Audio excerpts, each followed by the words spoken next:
Hey, it's Mark Ferguson with Invest for More. We're standing outside a house flip we just bought last week. This is one of 3 we bought right before the end of the year. Actually, 2 house flips, 1 rental property. And this will be a neat property.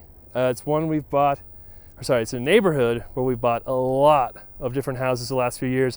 I think we've bought probably 4 or 5 flips in this area in the last 2-3 years. So it's kind of nice because we know what values are. We know the properties well. We know the market well. But the market keeps changing too.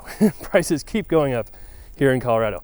Of course, check out investformore.com. Have a free book on there that goes over all kinds of information on how I got started in flipping, real estate investing, and then lots of more information on Instagram, TikTok, Facebook, if you want to join Invest for More on there as well. All right, so this is a house that was for sale on the MLS, came up for sale 2.5 weeks ago, and I came and saw it. The first day it was listed, made an offer like an hour and a half after it was listed, and they were asking $325,000 for it. And I think I offered $305, and then they countered at $315, and I accept it. So, not a huge house, not the most fancy house, but prices in Colorado are still going crazy. It's hard to find anything nice in this area under $400,000 now, which sounds crazy, but that's what's happening. So before we get started, one thing that really bugs me, and I don't know how safe it is, this is a deadbolt that you can only unlock on the inside with a key, and they left us a bunch of keys. But man, if you lose that key, if you have someone in the house, they can't open the front door, that just seems like pretty inconvenient and borderline dangerous to have that, but we'll fix that. But just find it strange when you see a double keyed deadbolt like that. This is like a Pergo tile type thing. It's very shiny. So we'll definitely be redoing all the flooring, painting, but the house has new windows, some other stuff that's already been done. So that's pretty nice. I said we paid $315,000 for it. I'm a real estate agent, broker. So I made a commission when I bought it, which is always nice, as the kind of buyer's agent.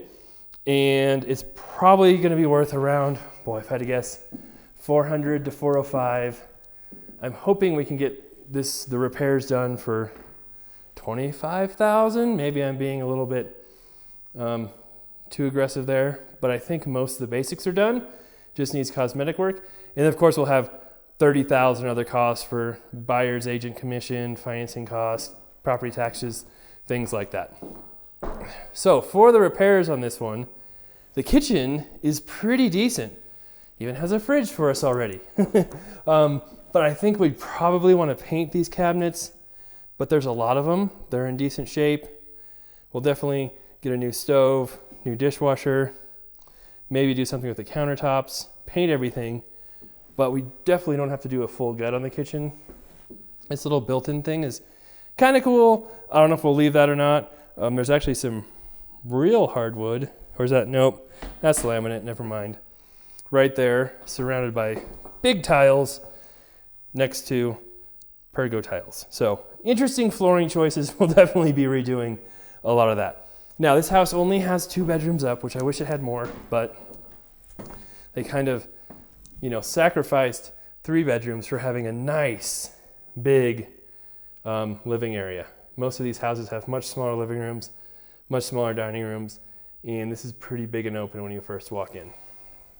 But we do only have 2 bedrooms, where a lot of them will have 3 on the upstairs level. Carpet in here, we'll redo that. And the other bedroom right here.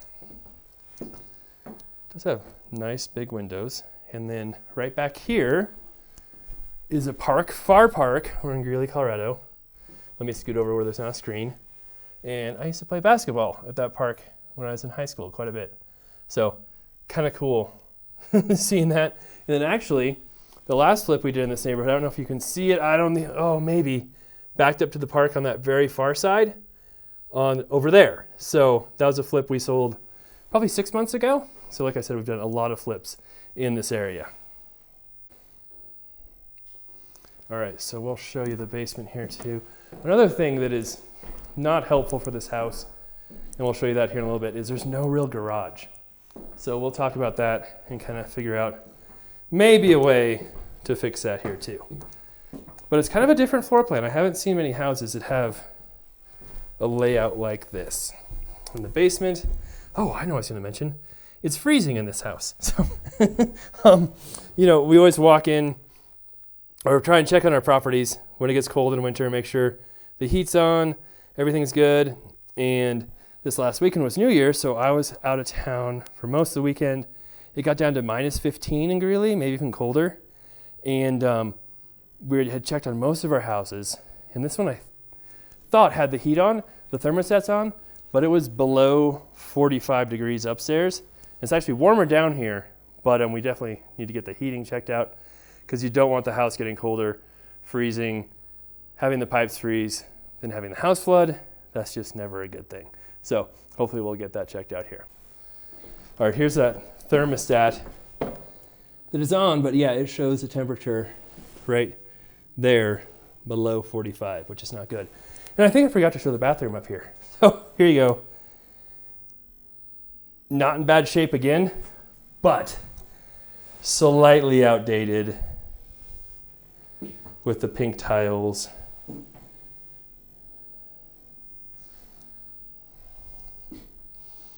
But you walk down, you've got your laundry room right here, which is a little strange having your utility room right there. A pretty good sized family room.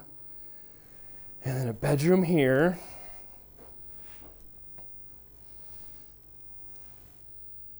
Some amazing carpet. And then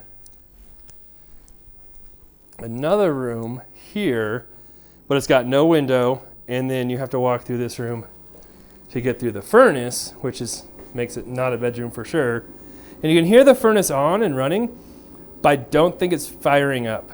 So the fan is running, it's trying to heat the house, but I don't think it's working right. So we'll have our guys come look at it here. And then over here, we've got a bathroom, which again, isn't too bad.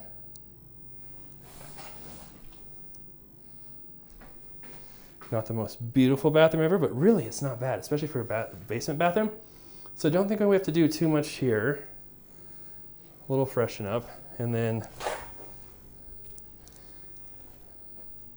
here we have another room. It's very, very tiny. So there's no closet, no room for a bed. But I was kind of thinking it sure be nice to have 4 bedrooms. And maybe we can bump that wall out, include that window, and make it a real bedroom right there. Just shrink this family room a little bit. And then we'll have 4 bedrooms and 2 bathrooms. And then we'll have to try and figure out the garage situation I'll show you here soon. And that will help get this house up over that $400,000 range. Yes, we need to get our snow guy here to shovel this driveway here too. But you can see it's got a driveway up to here for one carport. And then it's got another carport here. And then it's got a shed here.